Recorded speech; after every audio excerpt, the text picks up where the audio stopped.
In today's video, I'm going to be talking about 3 separate stories that all link together, in my opinion. And that's a story from the UK about this secret scientific group advising the UK government. A Corey's digs focus on the tracking and tracing and these new RFID-enabled syringes that the government has just decided to buy millions of. And I want to look at the whistleblower, this guy, Rick Bright. He's calling himself a whistleblower, much in the same way that doughboy Alexander Vindman called himself a whistleblower from the National Security Council during the impeachment process. Do you remember that? He was a military guy, had his twin brother. Well, this Rick Bright reminds me a lot of him. So we're going to look at that. This is going to be a meandering video. I apologize, but all I can really do, I think, is sort of expose you, as I've been exposed now, recently, to how many billionaire charities there are, all overlapping, all competing, and all global. So they sell their schemes nationally to national governments, but really in the background they're partnering with the national governments in a big way. So it's a blend now. We are in fascism, global fascism, in my opinion, and I hope to show how it all works through this video. So the first story I want to look at is the whistleblower Rick Bright. This is from May 14th, so just this week. Bright says he was removed last month as director of the Biomedical Advanced Research and Development Authority after resisting efforts to increase access to hydroxychloroquine. And then he goes on to say that COVID-19 could exceed severity of the 1918 flu pandemic, which killed more than 50 million people. So basically, this guy is out in the mainstream media getting lots of coverage. He gave hours-long congressional testimony or something like that. And he's doing the fear-mongering, and he's also saying, woe is me, I got fired without cause. But you notice, he is opposed to hydroxychloroquine as a cure for coronavirus. Why are all these bigwigs opposed to hydroxychloroquine when it is a drug that has been safely used for many, many decades? I argue it's because they all want the vaccines. They've all been working in the background for a long time to get the vaccines, and they won't be able to get the people to accept the vaccines if there is a non-vaccine treatment available. And also, of course, his fear-mongering helps people to call on the government to quickly get a vaccine to keep this stuff under control. So he mentioned that he worked for Biomedical Advanced Research and Development Authority, BARDA, and that is a part of the U.S. Department of Health and Human Services. Just note that Bright joined BARDA in 2010, which was the first year of the Decade of Vaccines project. Have you heard of the Decades of Vaccine project? Well, guess who started that? Bill and Melinda Gates. But not just Bill and Melinda Gates. The Leadership Council of the Decade of Vaccines was in 2010 Margaret Chan, Director General of the WHO, so China, Dr. Anthony Fauci, and of course the Bill and Melinda Gates Foundation, as well as someone from UNICEF and some others as well. Okay, the second story is about the syringes. The U.S. government just contracted with a company called Apiject for these syringes which are enabled with RFID. The idea behind them is the healthcare provider is supposed to tap the seal on a smartphone, which will then record exactly when and where and to whom that syringe was activated, that vaccine was given. There's more to this story, but that's enough for now. Now, that was a project of the Department of Health and Human Services. So Rick Bright would have been one of the people to recommend this company, Apiject, and this system for the vaccines. The third story that I had wanted to talk about that's connected here is who is on the secret scientific group advising the UK government. This group is no longer secret, so we're going to look at some of the members of the list in a second. But the important part about this was the group that was obviously dealing with the coronavirus response, the lockdown, whether or not people should wear masks, what medicines are effective, and all of that. So the head of that scientific group, he was the chief scientific officer of the UK, and his name is Patrick Vallance. In order to show you how all of these things link together, we're going to start by looking at Patrick Vallance and the membership of this formerly secret science advisory group called SAGE. As you can see, Patrick Vallance was on it. Patrick Vallance, during the early stages of the UK coronavirus response, was the one who recommended herd immunity. And herd immunity seems like a good idea. And the UK was kind of out on its own regarding that. But then something happened that changed Patrick Vallance's mind. And they went into lockdown and they started looking at finding a vaccine. All of a sudden. Now, could that be because of another member who was on the secret scientific advisory group, namely Neil Ferguson from the Imperial College? You recall that Neil Ferguson, who released the model which said that millions of Brits would die and this would be the worst pandemic in the world, and that made the government panic and put on lockdown. Well, as I said in my last video, he had to resign in disgrace.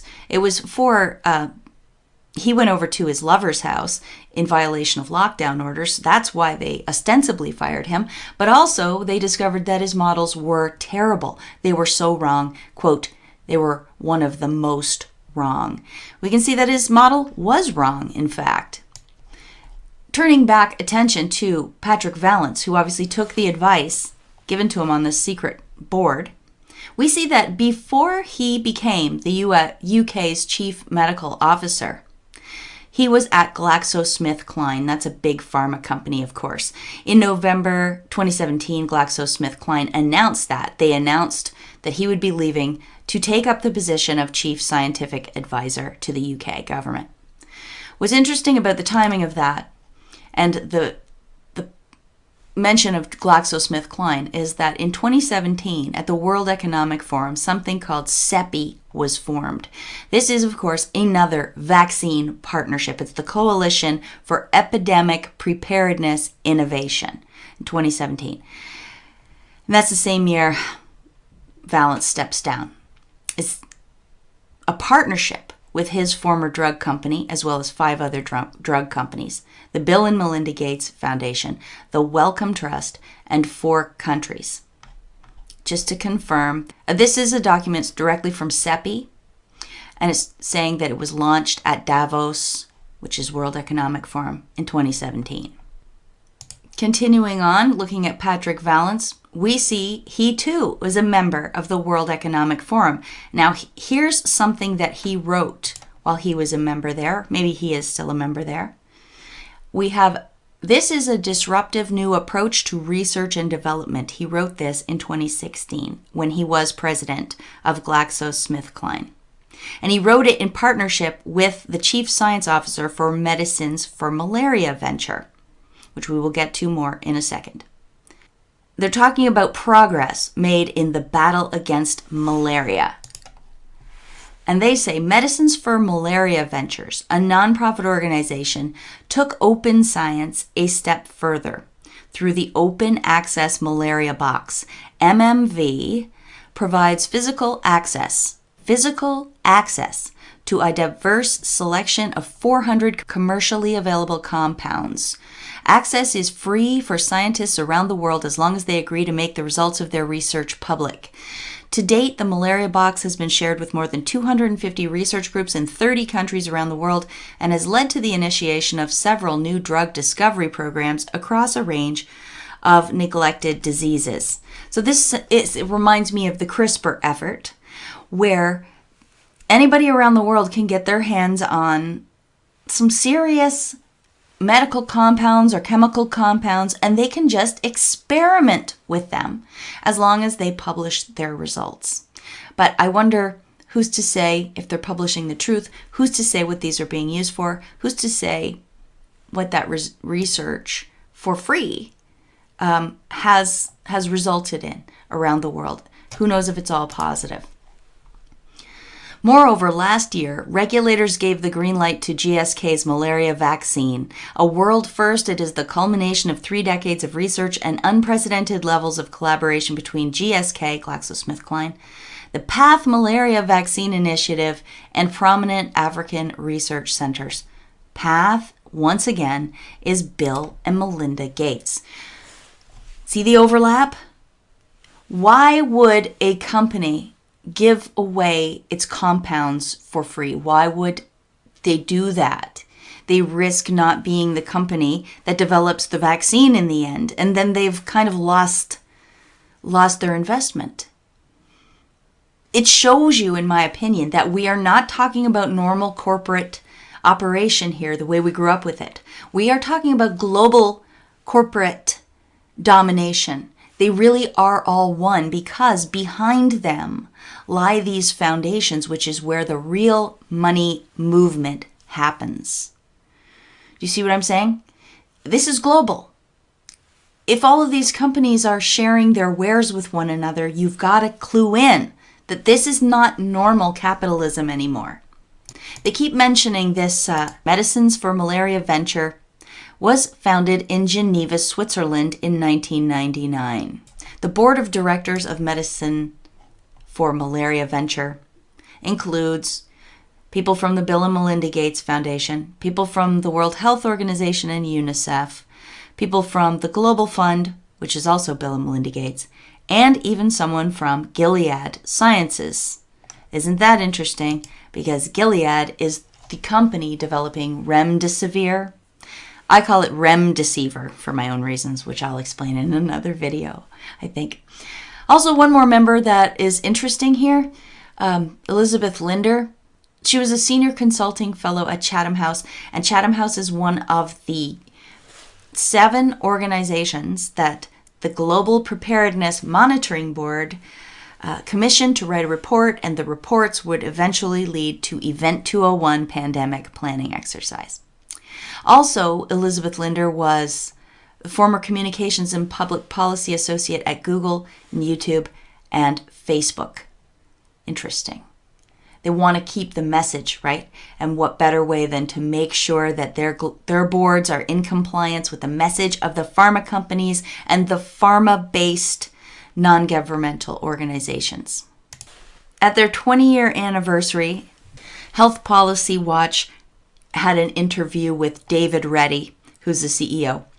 And he tells us that MMV came out of the forward-thinking people in industry and the World Health Organization, and that MMV was incubated at the TDR. What is that? I looked it up. The TDR is a partnership, UNICEF, UNDP, World Bank, and WHO. So again, same people. You scratch the surface and you find the world government organizations behind all of this. It was behind the Global Preparedness Monitoring Board, behind the advent of most of these NGOs, behind the current public health officials in all of our countries. You just look behind everything and you find the World Health Organization and the World Bank. Patrick Vallance has one more interesting connection, and we see in this article here that he is an executive board member for Genome Research Limited, and he stepped down from that as well as his role at GlaxoSmithKline when he became the chief science officer in the UK. Here's a graphic so you can remember why Patrick Vallance is important and what his associations are. But what's the Genome Research Limited? Let's learn more about that. The GRL, Genome Research Limited, was established in 1992 and is wholly owned subsidiary of the Wellcome Trust. And who is the chair? Jeremy Farrar. Now you might not be keeping track, so let me give you a brief overview of just some of the times I have encountered Jeremy Farrar's name in my research. Jeremy Farrar shows up as a funder of the Global Preparedness Monitoring Board. Jeremy Farrar and the Wellcome Trust founded CEPI. Jeremy Farrar also appeared on the coronavirus hostage-taking / pandemic coronavirus pledging event hosted by the EU's Ursula von der Leyen May 5th. he showed up there and he told the world that we need diagnostics, therapeutics, and vaccines, just like the hostage world leaders did over and over, as if they were reading a script. But this is by far not the extent of Jeremy Farrar and the Wellcome Trust's involvement in the world of vaccines. There's so much more. And Jeremy Farrar, it turns out, is on the formerly secret Scientific Advisory Group for Emergencies in the UK. Right there with Patrick Vallance and Neil Ferguson. It seems like a conflict of interest, but that doesn't seem to matter anymore. But that's not all. Jeremy Farrar was also in the World Health Organization's Scientific Advisory Group. I'm not sure how current that document is. When we look at his bio on that same website, we learned that before joining Wellcome Trust, Jeremy was director of the Oxford University Clinical Research Unit in Vietnam. Here's the updated graphic showing even more tentacles of Jeremy Farrar and the Wellcome Trust's influence on this whole vaccine agenda. Who else was on the World Health Organization's Scientific Advisory Board with Jeremy Farrar? Anybody interesting? I'm sure there's lots of interesting people, but one of them in particular caught my eye.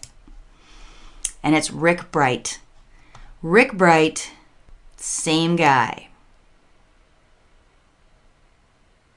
Sort of boomy, because they both have the same agenda. And here's Rick Bright's biography on that same World Health Organization Scientific Advisory Board. In 2008, Dr. Bright joined PATH as the scientific director of the Influenza Vaccine Project in the Vaccine Development Global Program and the director of the Influenza Vaccine Capacity Building Project in Vietnam. I wonder. Jeremy Farrar and Rick Bright, disgruntled former HHS employee now calling himself a whistleblower, both worked in Vietnam on a vaccine program. In one case funded by Oxford University, in the other case funded by the Bill and Melinda Gates Foundation. Very curious indeed. Did those two groups work together on anything else? They did. Bill and Melinda Gates and Oxford University offered these short courses, e-learning. They're teaching people to become global public health experts online in short courses. I wonder why. Could it be because they need an army of people who have been indoctrinated into the Gates, Oxford, pro-vaccine way of thinking that they're going to send out into the world? I don't know how long that program's been running for. I don't know how many graduates. I don't know anything about it, but I thought that was an interesting find. So they're linked in many ways. They fund many of the same projects, the Wellcome Trust and the Gates Foundation. But that's just another one. So they're both into training people to be public health experts as well, in online classes, mind you. All right, here's the Vietnam info that I find interesting. From PATH, the Bill and Melinda Gates angle in Vietnam, they're talking about producing seasonal influenza vaccine licensed for production and use as of January 15th, 2019. This is a decades partnership between IVAC, the Institutes of Vaccine and Medical Biologicals in Vietnam, PATH, which is Bill and Melinda Gates, the Ministry of Health in Vietnam, the World Health Organization, of course, and the Biomedical Advanced Research and Development Authority, BARDA. Where'd you hear that before? Right here. Gates was partnered then with the U.S. government in this effort in Vietnam. On the second page of that release, it says in 2008, Dr. Bright served as PATH's project director on the Vietnam Influenza Vaccine Capacity Building Project. So this whistleblower, who resisted efforts to increase access to hydroxychloroquine, worked with Bill and Melinda Gates at PATH in Vietnam to develop these seasonal flu vaccines. And then in 2010, he was appointed to BARDA. It looks like this right now. These are all the overlaps. Vietnam, syringes, vaccines, PATH, OCRU, University of Oxford, and Bill and Melinda Gates include both Jeremy Farrar and Rick Bright. And the World Health Organization's Scientific Advisory Board includes both Rick Bright and Jeremy Farrar. And then Jeremy Farrar is on the secret Scientific Advisory Board for the government of the UK, along with Patrick Vallance and Neil Ferguson. Neil Ferguson is the guy that announced that there was going to be hundreds of millions of deaths, possibly. I wonder why he would do that. Could it have anything to do with the $79 million that the Bill and Melinda Gates Foundation donated to the Imperial College the same month? That might have something to do with it. Obviously, all of this fear-mongering, all of this social conditioning is extremely important to Bill and Melinda Gates, and that's why they are paying people like Rick Bright and Neil Ferguson, not directly, but through this network of NGOs, to go out on TV and scare the hell out of everybody. Because otherwise, how will they get us to accept these RFID-supported injections? How will they even get us to take a flu vaccine? They failed miserably at that in the past. So they have to make a scary flu, and they have to have their spokespeople for it. And here they are here.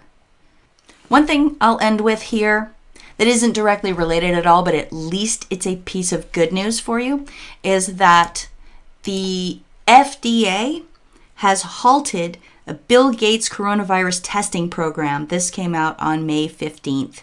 The Food and Drug Administration recently clarified its guidance for home-based, self-collected samples to test for COVID-19. We have been notified that a separate federal emergency use authorization is required to return results for self-collected tests, the program said. And here is a New York Times piece on the same thing. They said they did this amid concerns about the reliability of a burgeoning number of coronavirus antibody tests. The FDA responded last week by ordering companies to submit data proving the test's accuracy. So they need this emergency use authorization before they can proceed, and they have to prove to the FDA that the tests work. This is excellent, and this is exactly the type of thing that we need to see happen more often, because we've got to stop these people.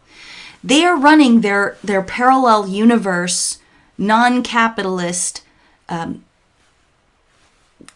siphoning off of money game all over the place. I mean, you see it said a burgeoning number of COVID-19 test kits are coming onto the market. Yeah, of course they would. That's how these piranhas work. They get a little chum in the water and they swarm. And who says these are accurate tests, right? We don't know. And the FDA has finally shut them down. Excellent. As we know, the tests are the all-important ingredient for them to be able to go to the next step, which is this contact tracing thing they want to do, where if you test positive for the coronavirus, they somehow feel they have the right to contact you, quiz you, follow your health every day if they want to, and they do say that they intend to follow you and track you, and ask you everywhere you've been and everyone you've been in contact with. Then these contact tracers reach out to those people. So you can see the exponential type growth and tracking control this gives these freaks, and we don't want them to be our babysitters. Shutting down these tests shuts down the number of test results that get sent to the contact tracer. So I'm really happy about that. I'm going to stop talking now. Thank you so much for being here. Thank you for listening. Thanks for all your letters, emails. Thanks to all the new subscribers. It's been really great to have so many more people join the channel and hopefully spread the truth around. Please leave a thumbs up. Please subscribe if you haven't. Find me on BitChute and on Twitter. I'm going to leave links to those in the description box. And finally, if you would like to support my work, I have a paypal.me address, which you can use down below. Or you can write to me at my P.O. Box address, which you can find on my website, amazingpolly.net/contact. Or just go to amazingpolly.net and click the contact tab at the top. Until next time, peace out.